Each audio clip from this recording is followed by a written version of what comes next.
Assalamualaikum warahmatullahi wabarakatuh, Bu Fitro. Apa kabar hari ini, Bu? Alhamdulillah sehat. Ya, sudah siap untuk melakukan proses pembelajaran hari ini. Insya Allah sudah siap. Untuk perlengkapan sudah disiapkan. Sudah Pak. Nanti rencana Bu Fitro itu akan mengajar pelajaran apa, Bu? Hari ini yaitu mengajar IPAS. IPAS ya, pengetahuan alam dan sosial ya. Di kelas berapa, Bu? Di kelas 5. Untuk waktu pembelajarannya berapa menit? 30 kali 2. 30 menit, nanti 60 menit waktu pembelajaran. Nanti ada 2 JP ya. Iya. Nih, kemudian saya mau tanya tujuan pembelajaran yang akan disampaikan oleh Bu Fitro pada pembelajaran nanti itu apa saja?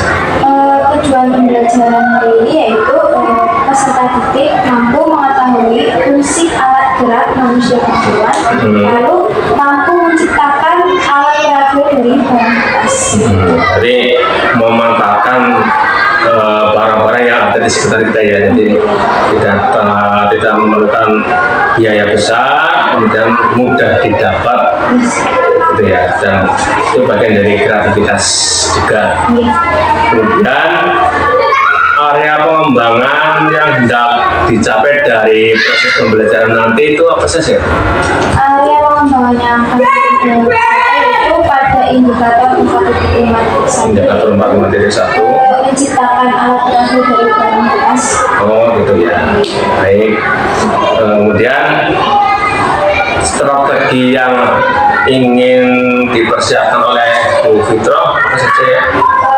Yang pertama pendekatan yang nanti yaitu Tematik dan saintifik. Lalu untuk metodenya yaitu ada diskusi, tanya jawab, ceramah serta Penugasan. modelnya sendiri yaitu kooperatif learning. Oh gitu ya. Baik, ya terima kasih. Semoga nanti pada praktek pembelajaran yang akan disampaikan oleh Bu Fitro bisa berjalan dengan baik dan lancar. Dan terima kasih atas kesediaannya untuk melakukan supervisi pada pagi hari ini.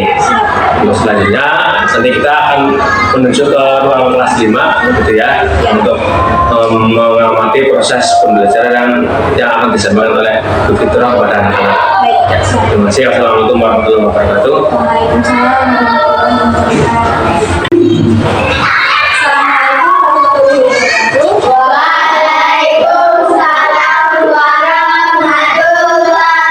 wabarakatuh.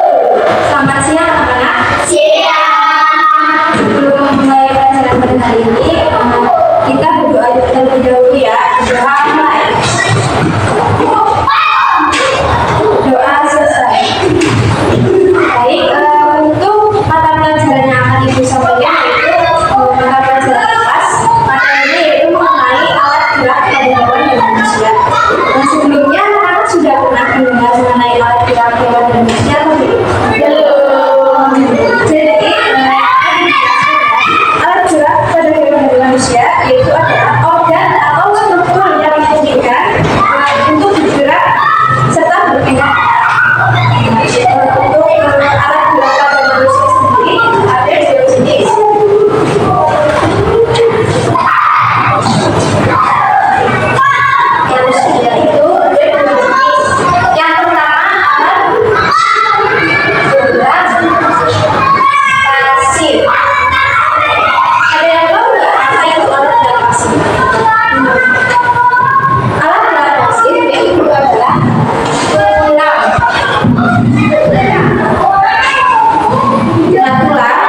Oke,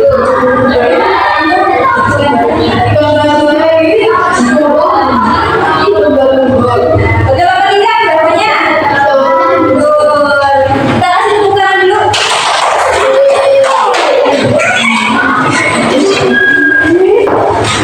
Baik anak-anak, setelah tadi guru menyampaikan materi, lalu kalian mengerjakan tugas, kalian paham nggak mengenai materi objek-objek pada manusia dan hewan? Paham ya? Atau dari anak-anak mungkin ada yang ingin ditanyakan mengenai materi hari ini? Tidak. Berarti kalian semua paham ya? Baik, saya cukupkan materi untuk hari ini. Semoga bermanfaat untuk kalian. Wassalamualaikum warahmatullahi wabarakatuh.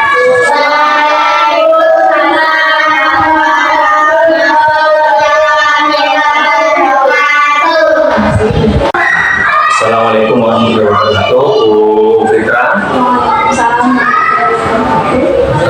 bagaimana perasaan Ibu setelah melakukan praktek pembelajaran di kelas?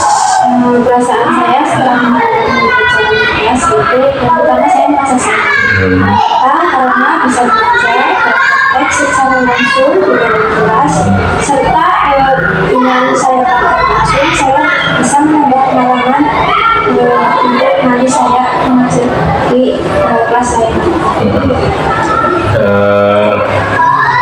Kira-kira apa saja hambatan yang ditemukan setelah pelaksanaan praktek pembelajaran di kelas tadi? Untuk hambatan yaitu yang antaranya yaitu pertama kurangnya kesiapan saya.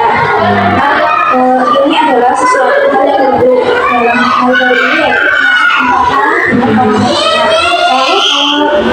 juga untuk penguasaan kelas sama saya baru jadi kurang maksimal. Lalu kadang-kadang saya kurang percaya diri dalam menghadapi anak-anak di kelas. Tapi selain itu juga ada faktor lainnya yaitu mungkin anak-anak kurang berminat dalam mata pelajaran yang saya kerjakan. Gitu ya. Terus bagaimana kondisi belajar anak kalau di rumah ya Bu ya? Kalau untuk anak-anak di rumah tentu saja kurang mendukung orang tua itu mereka lebih banyak bermain daripada belajar. Kemudian apa yang dapat Ibu lakukan untuk kegiatan pembelajaran selanjutnya? Yaitu yang saya akan lakukan adalah pertama menyiapkan mental diri saya sendiri, yaitu lalu selanjutnya membuat peralatan pembelajaran yang lebih matang dan metode dan model pembelajaran yang lebih sesuai untuk anak-anak supaya anak-anak tidak besar dan berminat untuk belajar. Dan bagaimana cara Bu Fitra untuk berkoordinasi dengan orang tua murid? Yang pertama, saya akan melakukan komunikasi lebih rutin, entah itu dengan langsung ataupun dengan WhatsApp.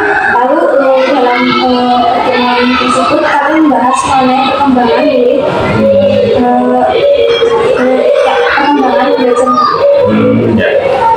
Kemudian kira-kira apa rencana Bu Fitra ke depan dalam menyiapkan kegiatan pembelajaran selanjutnya? Rencana saya menyiapkan kegiatan pembelajaran yaitu yang pertama pastinya menyiapkan perangkat pembelajaran, lalu mencari ide-ide kreatif supaya anak tidak bosan melakukan pembelajaran, serta menyiapkan media supaya mendukung dalam pemahaman materi serta selalu berinovatif. Kemudian kapan rencana tersebut akan dimulai? Untuk rencana tersebut yaitu akan dimulai Minggu depan ya Bu ya. Baik, dan selanjutnya saya akan menanyakan rencana pengembangan diri dari Bu Fitra. Yang pertama, aktivitas pengembangan apa yang akan Ibu Fitra lakukan itu? aktivitas pengembangan seperti menerapkan pembelajaran dengan metode diskusi, dengan penugasan, dengan tanya yang jawab, ceramah, dan ceramah. Drama ya. Dan kira-kira tujuan yang hendak dicapai oleh Bu Fitro apa ya? Tujuan yang hendak saya capai yaitu menciptakan pembelajaran yang sesuai dengan anak dan bakat. Bakat saya. Dan apa ukuran keberhasilan yang menurut Bu Fitro capai? Untuk ukuran keberhasilan yaitu terciptanya proses pembelajaran yang berdiferensiasi serta tercapainya tujuan pembelajaran. Tujuan pembelajaran. Dan pendukung yang menurut Bu Fitro perlukan apa saja? Yang pasti yang pertama itu sumber belajar. Sumber belajar, Lalu sumber pendamping lainnya. sumber pendamping lainnya seperti buku-buku referensi siswa dan sebagainya. Dan berapa waktu yang dibutuhkan oleh Bu Fitro? 2 jam pembelajaran. Jam pembelajaran 2 kali 30 menit. Ya, baik. Dan selanjutnya kita akan melakukan refleksi bersama. Ya, yang pertama untuk refleksi diri ya, Bu Fitro. Apa yang sudah berjalan dengan baik selama percakapan kita tadi? Selama percakapan tadi yaitu percakapan tadi sangat bermanfaat bagi saya. Saya menjadi terbuka untuk berbagi mengenai pengalaman dan pemikiran saya. Juga saya juga merasa mampu untuk bisa mendengarkan dan memahami apa yang telah disampaikan oleh coach. Terus apa yang masih perlu diperbaiki atau ditingkatkan? Yang perlu saya perbaiki dan ditingkatkan yaitu saya harus meningkatkan kemampuan diri saya, lalu mempersiapkan diri dan cara pembelajaran supaya memiliki kompetensi penguasaan dalam kelas dengan baik. Kemudian apa yang hendak Ibu lakukan untuk tetap dalam kondisi present atau kehadiran penuh sebelum dan saat melakukan supervisi? Sebelum melakukan coaching, yaitu saya meluangkan waktu untuk menenangkan pikiran dan fokus pada apa yang saya akan lakukan. Lalu saya juga mencoba memahami tujuan dari coaching tersebut, serta berusaha untuk fokus dan tidak memikirkan hal lain. Saya juga berusaha untuk tidak menghakimi dan bersikap terbuka terhadap apa yang telah disampaikan. Oh, itu ya. Kemudian yang terakhir, apa yang akan Ibu lakukan untuk memperbaiki atau meningkatkannya? Saya akan mencoba meningkatkan kemampuan saya. Saya juga akan lebih fokus dalam mendengarkan umpan balik dari coach serta menggunakan umpan balik tersebut untuk memperbaiki kinerja saya. Dan untuk umpan balik yang terakhir, pertanyaan dari saya yaitu apa yang akan Ibu rasakan? Apa yang Ibu rasakan pada saat kita melakukan supervisi? Saya merasa senang dan gembira karena coaching dengan coach. Saya merasa senang karena ini dapat membantu saya untuk berkembang menjadi lebih baik. Saya juga termotivasi untuk belajar dan meningkatkan kemampuan diri saya agar menjadi guru yang lebih baik. Oke, baik. Terima kasih Bu Fitro. Semoga apa yang sudah Ibu lakukan bermanfaat bagi semuanya, dan saya juga mengucapkan terima kasih karena sudah bersedia untuk dilakukan supervisi akademik pada hari ini, dan silakan untuk bisa melanjutkan kegiatan yang berikutnya. Dan wassalamualaikum warahmatullahi wabarakatuh. Waalaikumsalam warahmatullahi wabarakatuh.